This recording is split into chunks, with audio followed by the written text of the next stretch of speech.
যে কেমন মানুষের সঙ্গে হবে আপনার বিবাহ বা বিয়ে, কেমন হবে সেই মানুষটি। ওকে, ওহো, কিং অফ ওয়ান্স, খুব স্ট্রিক্ট পার্সোনালিটি হবে।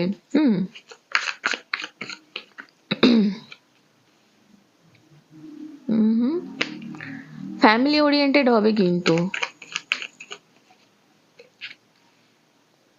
ওয়াও, ওকে, খুব স্পিরিচুয়াল মানুষ হবে একজন, অবশ্যই ফ্যামিলি ওরিয়েন্টেড হবেন। এখানে আমি যেটা দেখতে পাচ্ছি, আপনার পার্টনার কিন্তু এখানে আপনাকে ভালোবেসেই বিয়ে করতে চাইবে। তো এই যে কারেন্ট এনার্জিটা আমি এখানে দেখতে পাচ্ছি, যদি কারোর ক্ষেত্রে আপনার এরকম হয় যে